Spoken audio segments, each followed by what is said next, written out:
What's goody everyone? Welcome back to the Young King Cookson YouTube channel. Today up for a bit of a different video. Well, the NBA All-Star starters just got announced. And I'm going to be doing a little bit of reacting to what the decisions and also letting you know who I think the reserves should be. Yeah, with the East, it's exactly what I picked.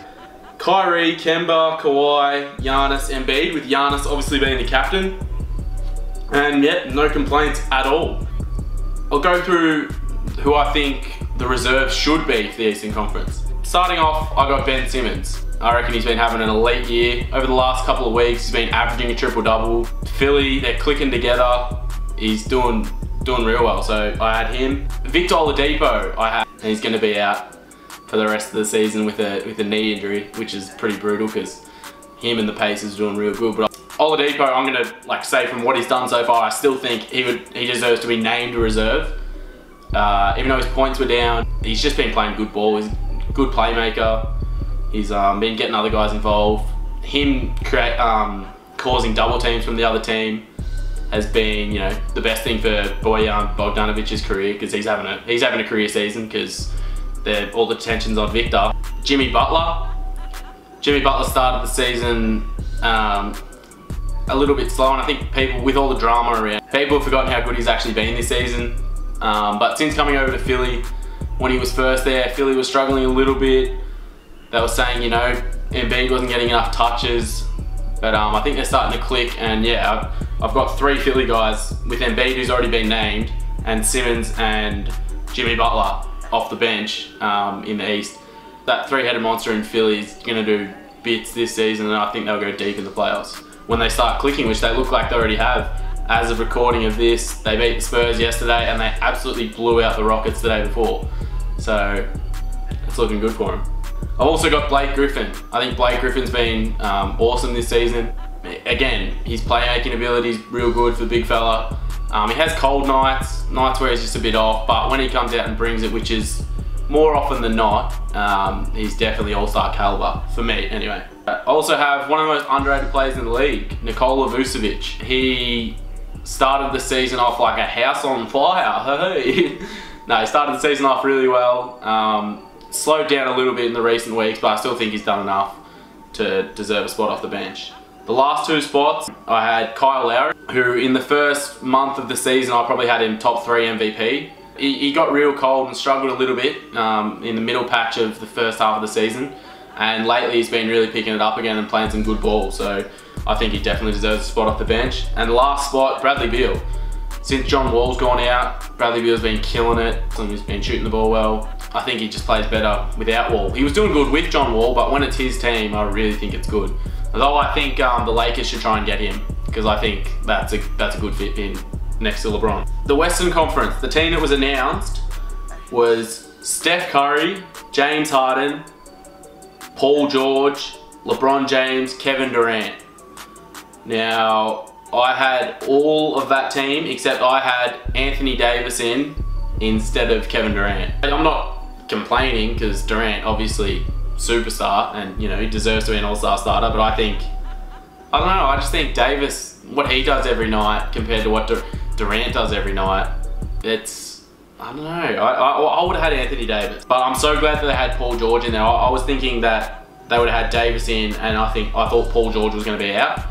But I'm stoked, because for me, I have Paul George about 3rd MVP. I can't complain too much, but yeah, if I had my picks, Anthony Davis in over Kevin Durant. Obviously, I think first reserve, Anthony Davis. You know, he just missed out on that starting spot, but he's obviously going to be a reserve.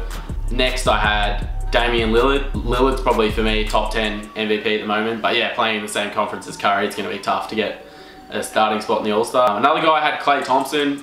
He's had cold stretches through the season. He's had hot stretches, but all in all, I think Klay Thompson is an all-star and he deserves to get a reserve spot. Another guy I had was Nikola Jokic, and he's pretty stiff not to get a starting spot either. But then again, when you look at the stacked names that are there in the Western Conference, you know, you can't complain too much. He's efficient. When he wants to get a triple-double, it looks like he can go out and get one. When he wants to score the ball, it looks like he can go and score. When he wants to get an assist, he can go get an assist. He does it all, really. love watching him play. He's a good basketballer. I've got a guy that I didn't have early, but like even a couple of weeks ago I still probably wouldn't have picked him, but just he's been playing better and better as the season's gone on. Karl-Anthony Towns. He's been doing really good lately.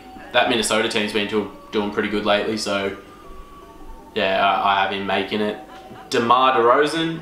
I've seen a lot of people's lists and a lot of people have him missing out, but what that Spurs team's been doing lately is, you know, really lifting. I had LaMarcus Aldridge real close as well, but he just misses out for me. But DeRozan, yeah, obviously was making All-Star games easily when he was in Toronto in the East, a weaker conference. But in the West, coming over, I just think he deserves it for me because his overall playmaking and his overall ability as a basketball player has been so much better this season. Like, he's just, I don't know actually if his assist numbers are even up, but he's getting all those hockey assists, those pass to assists, and he's, they're running a lot of offense through him, but he's not, obviously, you know, he's got that mid-range jumper, he can take to the rack, super athletic, but he's looking to get other guys involved, and he just wants to score, and that Spurs team's got it clicking. I think they're 6th or 7th seed in the West at the moment. And last, I had Russell Westbrook. I nearly didn't want to pick Westbrook. I love watching him play. Super athletic, can do it all, but his shot selection irks me. His shot selection really does piss me off. Late game, when you have a guy that's one of the most clutch guys in the league and a pure three-point shooter, why is Russell Westbrook trying to take game-winning shots? Like, his shooting percentage is terrible this season as well. 3-point, 2-point, and free throw. All 3 levels of shooting have been awful. I don't want you to be passive. We want you going to the rack. We want an aggressive Russell Westbrook, but we don't want a 3-point shooting Russell Westbrook. Not settling for jump shots. And late in game, if you're not taking it to the bucket, give it to Paul George. They're the reserves I picked, and you know, the one change I had for the starters. That's the end of my video. I hope you've enjoyed it. It's some more unwanted opinions for me, really. Let me know what you thought and who you think I've missed out on, or what you think the team should have been in the comments. Leave a like if you liked this kind of video. Leave a dislike if you didn't like this kind of video. I appreciate the feedback. I'm trying to get better. It's a bit of a content creator. I want to get better. But we're nearly at 1,000 subs, so drop a sub if you haven't already. I've got a 1,000 subscriber Q&A special coming out soon. So follow me on Instagram at YoungKingCookson and send me a question if you want to, or just tell me to get cooked because I'm a dickhead. But yeah, that video will be coming out as soon as I hit 1,000 subs. Love you all, appreciate you all, and goodbye.